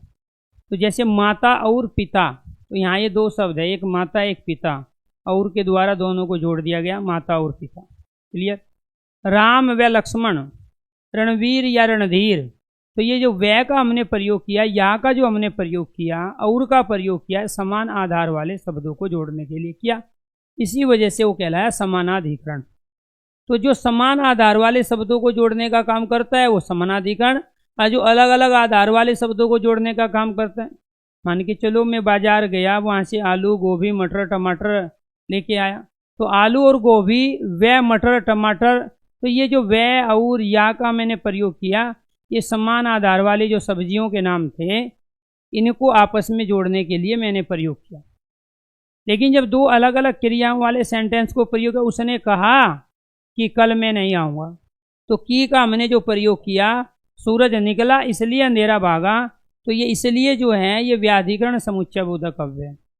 तो कुछ अविकारी शब्द ऐसे भी होते हैं प्यारे दोस्तों, जो दो शब्दों को जोड़ने या दो से अधिक शब्दों को जोड़ने अलग करने, या दो से अधिक वाक्यांश या वाक्य को जोड़ने और अलग करने के लिए हम प्रयोग में लाते हैं। दूसरा क्वेश्चन बनता है समुच्चय बोधक अव्यय के प्रकार। तो राइट आंसर है दो प्रकार है, एक है समानाधिकरण समुच्चय बोधक और दूसरा क्या है? व्याधिकरण समुच्चय बोधक। जो समान आधार वाले, मान के चलो पुल्लिंग शब्द है तो पुल्लिंग को जोड़ेगा, स्त्रीलिंग है तो स्त्रीलिंग को जोड़ेगा, सब्जियों के नाम है तो सब्जी, पशुओं के नाम है तो पशु, व्यक्तियों के नाम है तो व्यक्तियों को जोड़ने को समान आधार कहलाते हैं। और जो अलग अलग आधार हो, अलग अलग क्रियाएं हों, ठीक है, तो वो क्या कहलाता है? व्याधिकरण समुच्चय बोधक अव्यय। क्लियर? चलो जी आगे बढ़ते हैं। यहाँ पे समुच्चय बोधक अव्यय में आप किसका प्रयोग करते हो? समुच्चय बोधक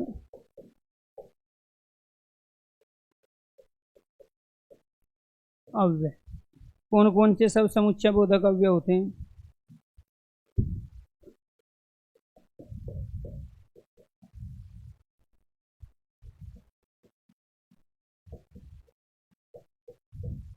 समानाधिकरण समुच्चय बोधक अव्यय,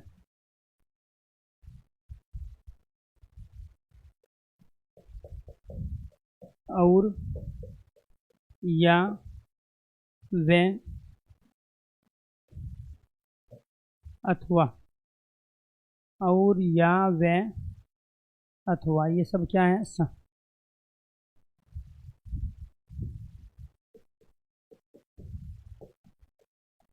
व्याधिकरण समुच्चय बोधक।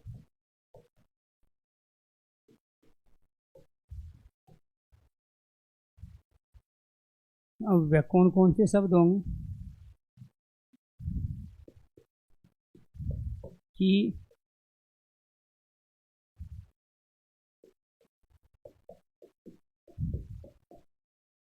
इसलिए, क्योंकि, ताकि, जिससे कि, उससे कि, जिसने,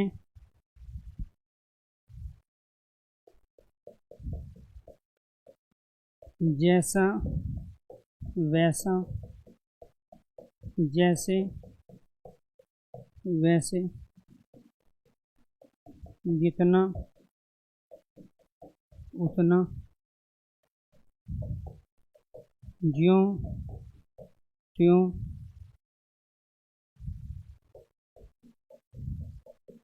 जितने, उतने, किंतु, परंतु,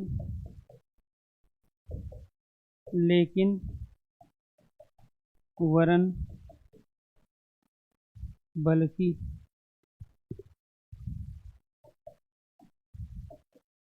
यद्यपि, तथापि। ये सारे के सारे क्या हैं? आप और को, प्यारे दोस्तों, आप बदल नहीं सकते किसी लिंग वचन काल कारक में।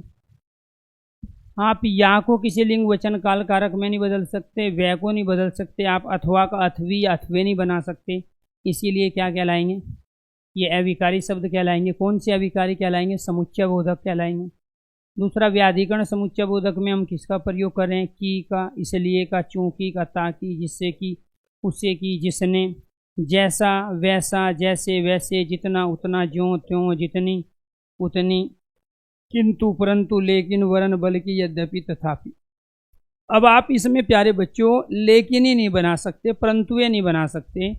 इनमें से आप किसी भी शब्द का प्रयोग किसी दूसरे लिंग वचन काल कारक में अलग तरह से नहीं कर सकते। तो किसी भी लिंग में, किसी भी वचन में, किसी भी पुरुष में, किसी भी काल में, किसी भी कारक में इनका प्रयोग एक जैसा होगा। राधा और मीरा कहोगे तो भी और का प्रयोग होगा, ऐसा नहीं है स्त्रीलिंग प्रयोग कर रहे तो और का प्रयोग करोगे आप। तो आपको ये ध्यान रखना है, ये क्या कहलाए? ये अपने आप में सारे के सारे समुच्चय बोधक अव्यय। क्यों? क्योंकि ये दो शब्दों को, दो वाक्यांश अर्थात सब सेंटेंसों को, दो सेंटेंस अर्थात वाक्यों को जोड़ने या अलग करने का काम करते हैं, इसीलिए कहलाते हैं ये समुच्चय बोधक अव्यय।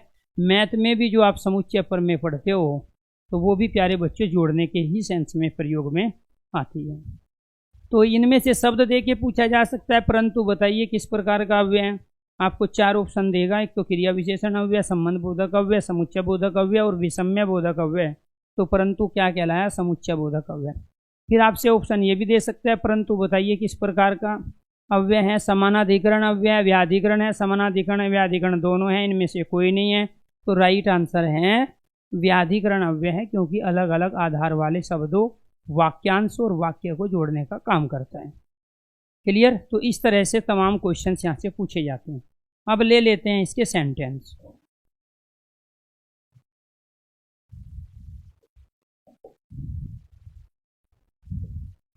मैं बाजार गया, वहाँ से आलू, गोभी व मटर, टमाटर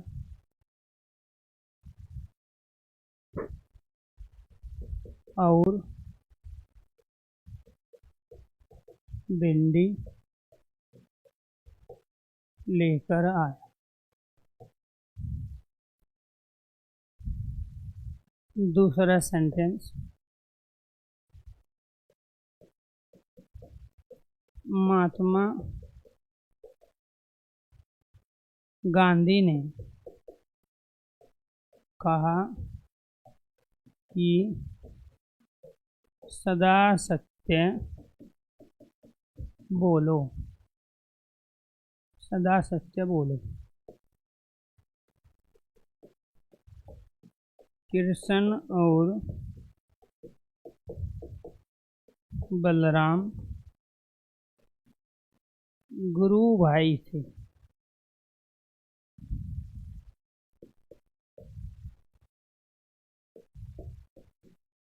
रणवीर या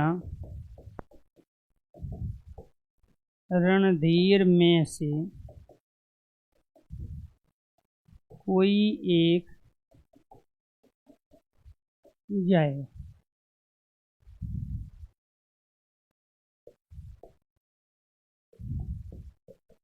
सुनीता व बबीता दोनों बहन हैं।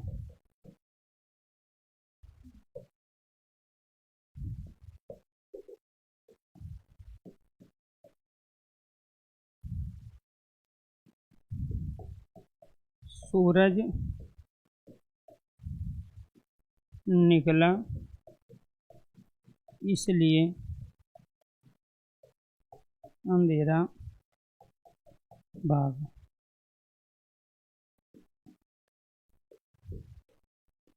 घंटी बजी और सभी छात्र छात्राएं कमरे से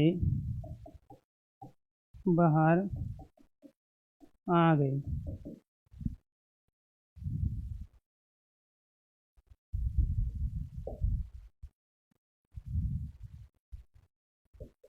मैंने आपके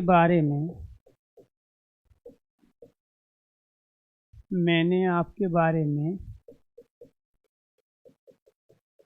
जैसा सुना था आप वैसे ही निकले।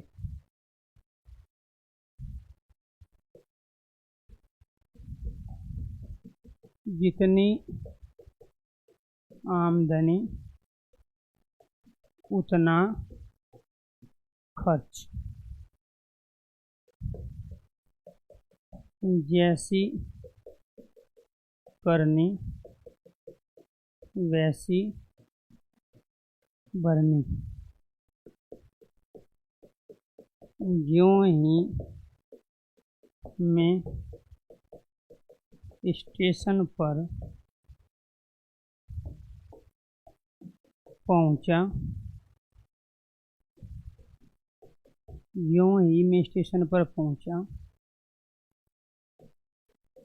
त्यों ही रेलगाड़ी चली गई।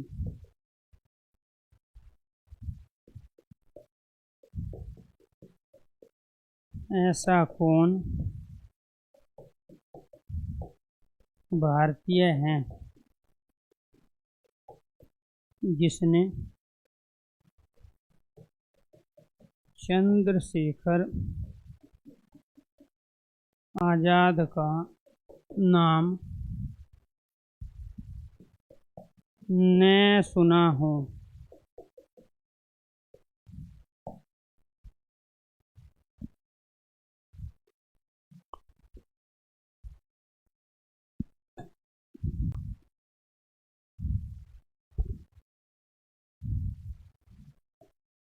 यद्यपि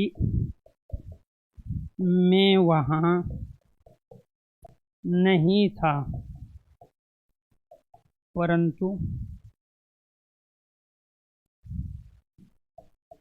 पूरी घटना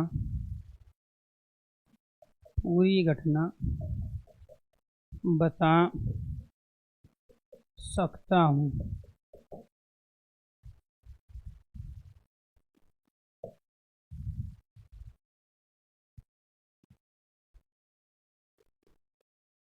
उस पंखे को उतार कर लाओ, जो सालों से खराब पड़ा है। प्यारे दोस्तों, आपको ये ध्यान रखना है, यहाँ पे देखो क्या है।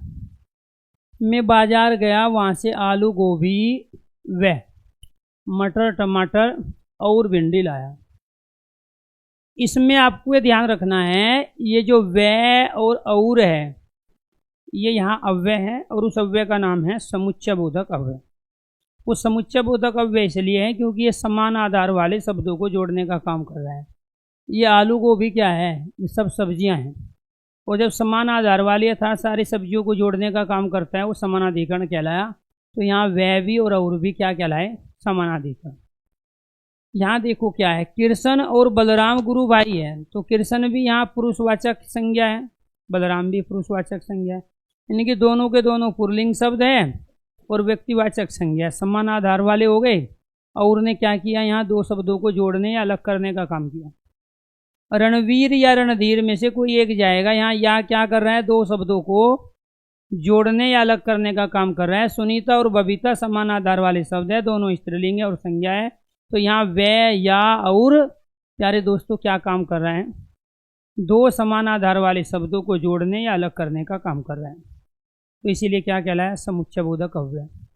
महात्मा गांधी ने कहा कि, महात्मा गांधी ने कहा, ये एक उपवाक्य है, सब सेंटेंस है। और सदा सत्य बोलो, ये एक सरल वाक्य है, सिंपल सेंटेंस है। इस सरल वाक्य को इस उपवाक्य के साथ की ने जोड़ा। ये दोनों समान आधार ना हो के अलग अलग आधार है। महात्मा गांधी ने कहा सदा सत्य बोलो, तो यहाँ कहा और यहाँ बोलो, अलग अलग क्रिया, अलग अलग कथन। तो जब अलग अलग आधार हैं तो की के द्वारा जोड़ा गया, तो व्याधिकरण समुच्चय बोधक अव्यय कहलाया। सूरज निकला इसलिए अंधेरा भागा, यहाँ निकला और यहाँ भागा, दो अलग अलग आधार हैं। सूरज निकला ये एक सरल वाक्य, अंधेरा भागा ये दूसरा सरल वाक्य, इसलिए के द्वारा जोड़ दिया गया। तो ये क्या कहलाया, इसलिए यहाँ समुच्चय बोधक अव्यय। घंटी बजी और सभी छात्र छात्र कमरे से बाहर आ गए। तो यहाँ घंटी बजी ये उपवाक्य है और सभी छात्र छात्र कमरे से बाहर आ गए, सरल वाक्य। एक उपवाक्य को, सब सेंटेंस को एक वाक्य के साथ और के द्वारा जोड़ा गया। अब यही और यहाँ व्याधिकरण समुच्चय बोधक का काम करेगा, और यहाँ ये और समानाधिकरण समुच्चय बोधक का काम करेगा। नेक्स्ट, मैंने आपके बारे में जैसा सुना था आप वैसे निकले। तो जैसा और वैसा, जितनी आमदनी उतना खर्च, जितना और उतना, जैसी करनी वैसी भरनी, यहाँ जैसी और वैसी। ज्यों ही मैं स्टेशन पर पहुंचा त्यों ही रेलगाड़ी चली गई, ज्यों त्यों समुच्चय बोधक अव्यय। ऐसा कौन भारतीय है जिसने चंद्रशेखर आज़ाद का नाम न सुना हो, ऐसा कौन भारतीय इस सेंटेंस को चंद्रशेखर आज़ाद का नाम न सुना हो, जिसने के द्वारा जोड़ा गया। तो ये जिसने क्या कहलाएगा, आप बदल दोगे इसको किसी लिंग वचन काल कारक में, तो इसीलिए ये अव्यय कहलाया। कौन सा जोड़ने का काम कर रहा है दो सेंटेंस को, तो समुच्चय बोधक अव्यय कहलाएगा। यद्यपि मैं वहाँ नहीं था परंतु पूरी घटना बता सकता हूँ। यद्यपि मैं वहाँ नहीं था लेकिन पूरी घटना बता सकता हूँ। यद्यपि मैं वहाँ नहीं था किंतु पूरी घटना बता सकता हूँ। तो परंतु, किंतु, लेकिन, वरन, बल्कि का प्रयोग हम एक ही सेंस में करते हैं। इनमें से कुछ शब्द विदेशी भाषा के हैं, अर्थात उर्दू के, अरबी, फारसी के हैं। कुछ शब्द तत्सम तद्भव है, कुछ देसी है, लेकिन प्रयोग हम एक ही सेंस में करते हैं। इसीलिए उस पंखे को उतार के लाओ जो सालों से खराब पड़ा है। तो यहाँ जो ये जो है प्यारे दोस्तों, ये समुच्चय बोधक, उस पंखे को उतार के लाओ, सालों से खराब पड़ा है, दो अलग अलग चीज़ों को जो के द्वारा जोड़ दिया गया, इसलिए कहलाया समुच्चय बोधक अव्यय। क्या कहलाया, समुच्चय बोधक अव्यय कहलाया। तो प्यारे दोस्तों आपको ये ध्यान रखना, ये तो थे सेंटेंस वाले क्वेश्चन जो पूछे जाते हैं वाक्य के आधार पे। और यहाँ वे शब्द हैं जो आपसे ये पूछे जाएंगे कि बताइए निम्नलिखित में से कौन सा समुच्चय बोधक अव्यय है। तो ये जो शब्द है सारे ये भी वही है, जैसे आज कल परसों को आप बदल नहीं सकते, ऐसे आप और का और ही नहीं बना सकते, औरे नहीं बनाएंगे। यहाँ का ये नहीं बनाएंगे, वी का वी नहीं बना सकते, वह का, अथवा का अथवी अथवे नहीं बना सकते आप, तो अथवा का अथवा ही रहेगा, इसलिए का इसलिए ही रहेगा, चूंकि का चूंकि। तो ये सारे शब्द क्या कहलाए, समुच्चय बोधक अव्यय कहलाए। क्लियर। तो आपको ये ध्यान रखना है प्यारे दोस्तों ये सारे के सारे एग्जाम्पल जो थे समुच्चय बोधक अव्यय के थे। कल जो हम पढ़ेंगे, आज टाइम हो चुका है, कल पढ़ेंगे हम विषम्य बोधक अव्यय। चौथा भेद है अव्यय का, और वो क्या है दोस्तों? विषम्य बोधक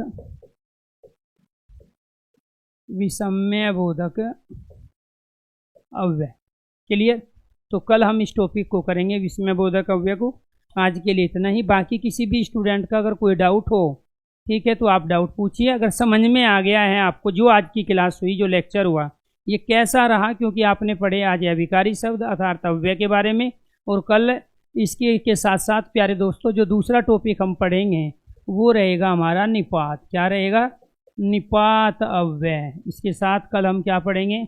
निपात पढ़ेंगे कि वो अव्यय से किस तरह डिफरेंट होते हैं और अव्यय में और निपात में क्या समानताएं होती हैं, उसके बारे में डिटेल से चर्चा करेंगे कल।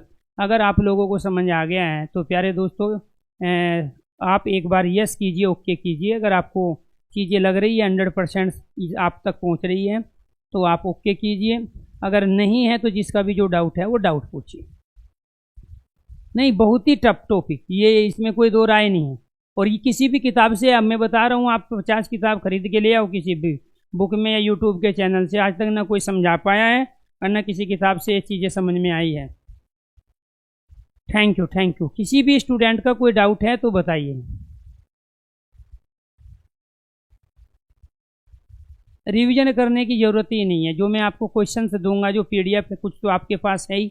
जो 4 टॉपिक मैंने अब तक आपको कराए हैं उन चारों की PDF आपके पास है। ये टॉपिक चूँकि अभी कंप्लीट नहीं हुआ, लेकिन फिर भी मैं बहुत सारी PDF आज डलवा दूंगा 50 के आसपास यहाँ से। हालांकि मैंने इतने सारे प्रैक्टिस करवाई है, 14 क्वेश्चन दिए, क्योंकि 15वें की जगह नहीं थी। जगह होती तो मैं और एग्जाम्पल देता यहाँ पे। तो यहाँ पे 14 एग्जाम्पल दे के आपको एक छोटी सी चीज़ बताई गई। देखो, ठीक है, कितने एग्जाम्पल दिए? 14। किसको बताने के लिए? समुच्चय बोधक अव्यय को समझाने के लिए। फिर इतने सारे शब्द बताए आपको कि देखो जी ये समुच्चय बोधक अव्यय शब्दों के रूप में हम प्रयोग करते हैं। अलग से रिवीजन करने की, प्रैक्टिस करने की आपको आवश्यकता ही नहीं। कोशिश ये करो कि एक बार क्लास सुनने के बाद में, देखो अगर मेरे अनुसार चलोगे तो सिलेक्शन हो जाएगा 2021 में और हिंदी के दम पे हो जाएगा। कोशिश ये करो जब आप एक बार लाइव क्लास ले लेते हो, उसके बाद जब भी आप फ्री हो, स्पीडोमीटर लगा के फटाफट 15 से 20 मिनट में इस 1.5 घंटे के लेक्चर को आप सुन लो। वही रिवीजन है सबसे बेस्ट। क्योंकि बहुत सारी चीज़ें ऐसी होती हैं जो आप पहली बार पढ़ रहे होते हो, जिस टॉपिक के बारे में प्रीवियस नॉलेज नहीं होती, पहले से कोई ज़्यादा ज्ञान नहीं होता आपको, या होता है तो उसका कोई लॉजिक, कोई सीक्वेंस आपके पास नहीं होता, बस रट्टा हुआ होता है। तो वो रटी हुई जो चीज़ है वो लॉजिक में तब कन्वर्ट होगी जब आप एक बार लाइव रहने के बाद में स्पीडोमीटर लगा के 15-20 मिनट, आधे घंटे में उस वीडियो को अगर एक बार सुन लो, कहीं भी चलते हुए, फिरते हुए, आते जाते हुए, छत पर घूमते हुए, इधर उधर की चीज़ें देखते हुए, अगर आप एक बार सुन लोगे प्यारे दोस्तों, तो ज़िंदगी भर के लिए वो टॉपिक आपका हो जाएगा और वहाँ से बनने वाले, पूछे जाने वाले सारे क्वेश्चंस के आप राइट आंसर दोगे। और ये सब सीक्वेंस में है। अभी हमने ये चीज़ें पढ़ाई, जब वाक्य पढ़ाएंगे तो सरल, मिश्र, संयुक्त वाक्य में आप तब तक अंतर नहीं कर पाओगे जब तक आप ये समुच्चय बोधक अव्यय नहीं जानते हो। तो बिना अव्यय के, बिना विकारी शब्द के जिंदगी में कभी भी वाच्य, वाक्य और काल समझ में नहीं आएंगे, क्योंकि तीनों टॉपिक में इनका प्रयोग होगा। और वाक्य में आपको रचना के आधार पे जो वाक्य के 3 भेद होते हैं, सरल वाक्य, मिश्र वाक्य और संयुक्त वाक्य, वो तो दुनिया में कोई नहीं समझा सकता बिना इनके। इसलिए मैंने कहा कि हर टॉपिक किसी न किसी दूसरे टॉपिक पर डिपेंड रहते हैं। हर टॉपिक के अपने सीक्वेंस हैं। जब तक उस सीक्वेंस में चीज़ों को नहीं पढ़ोगे, जब तक सीक्वेंस में नहीं चलोगे, किताब में कहीं से खोल के कुछ भी पढ़ लिया, ज़िंदगी में कभी किसी सब्जेक्ट से फ्री नहीं हो सकते। आपको सबसे पहले ये पता होना चाहिए कि पर्टिकुलर कौन से टॉपिक को पढ़ने से पहले हमें कौन सा टॉपिक पढ़ना चाहिए, अर्थात उस टॉपिक पर कौन कौन से दूसरे टॉपिक डिपेंड है, कौन कौन सी चीज़ कहाँ कहाँ अप्लाई होगी, इम्प्लीमेंट होगी। और दूसरी चीज़ आपको ये पता होनी चाहिए कि पर्टिकुलर टॉपिक से कितने तरह के क्वेश्चंस बनते हैं। जैसे आपको बताया गया कि एक क्वेश्चन सेंटेंस वाला है, फिर एक क्वेश्चन ऐसा है, फिर एक क्वेश्चन ऐसा है। क्वेश्चंस की वेराइटी के आधार पे आपको बताया गया क्या इससे क्वेश्चन क्या बना था। पहला क्वेश्चन इससे बना था स्टेटमेंट का, डेफिनेशन का, तो आपको डेफिनेशन स्टेटमेंट वाला क्वेश्चन कराया। फिर बनता है इससे भेद कितने होते हैं, भेद वाला क्वेश्चन कराया जी, 2 भेद होते हैं। फिर आपको बताया कि इन 2 भेदों में क्या अंतर होता है, ठीक है, ये क्वेश्चंस बना। ये शब्द दे के, अव्यय दे के आपसे पूछेगा। फिर आपको सेंटेंस दे के बताया गया क्या है। यही क्वेश्चंस की वेराइटी है, इसके अलावा क्वेश्चन पूछे नहीं जाते। 4 तरह के क्वेश्चन है, चारों के चारों आपके सामने है। डेफिनेशन स्टेटमेंट है, भेद वाले हैं। पर्टिकुलर वे शब्द कौन से हैं जो समुच्चय बोधक अव्यय है, और सेंटेंस में किस तरीके से इनका प्रयोग होगा और कैसे हम पहचानेंगे। तो चारों के चारों जो लॉजिक थे, चारों के चारों जो वेराइटी थी, चारों के चारों क्वेश्चंस जो थे वो आपको कराए गए। और जो बच्चे बार बार पूछ रहे हैं कि ये यूपीएसआई के लिए हैं या एसएससी जीडी के लिए हैं, प्यारे दोस्तों जब इस तरह के क्वेश्चन आप करते हो तो मन से बहुत दुखी होते हैं हम लोग। ठीक है, आपको पता ही नहीं है आप किन टीचरों से पढ़ रहे हो, पहली बात। ठीक है, दूसरी चीज़ आपको ये भी नहीं पता है कि आपके यहाँ जो सिलेबस है, जो भी आप तैयारी कर रहे हो सिलेबस क्या है। मतलब जो क्वेश्चंस का आंसर आपको खुद को पता होना चाहिए। आप देखो कोई 6वीं 7वीं 8वीं 9वीं 10वीं के तो बच्चे हो नहीं। ठीक है कि पहले टीचर आपको सिलेबस बताएगा, देखो बेटे आपकी ना 9th क्लास में आ गए हो, अब आप 9th क्लास में ना ये 2 बुक पढ़ाएंगे हम आपको, और इन 2 बुकों में ये चैप्टर्स होते हैं, और इन चैप्टर्स में ये कहानी है, ये नाटक है, ये उपन्यास है। तो जब बच्चे हमारे 9th 10th 11th 12th के होते हैं तब तो हमारा काम होता है उनको सिलेबस बताने का। देखो आपका सिलेबस ये है, 9th में ये पढ़ा था, 11th में ये पढ़ा था, 12th में ये है। लेकिन जब बच्चा मैच्योर हो जाता है, आप में से हर किसी की एज 20 साल है, तो आपका सबसे पहला काम होता है आपको अपना सिलेबस पता होना चाहिए। अदरवाइज टीचर कुछ भी पढ़ा जाएगा आपको रामायण महाभारत, तो उसी को अपना सिलेबस मान लोगे। यही तो समस्या है। आप यूट्यूब से तो पढ़ते हो या किताबों से पढ़ते हो, लेकिन आपको अपना सिलेबस नहीं पता। इसलिए ज़िंदगी में यूट्यूब से पढ़ा हुआ, किताब से पढ़े हुए कभी भी राइट क्वेश्चन आप पेपर में नहीं करके आ पाते। उसका रीज़न ही यही है क्योंकि लॉजिक नहीं है, सीक्वेंस भी नहीं है, और वो सिलेबस का हिस्सा भी नहीं है आप।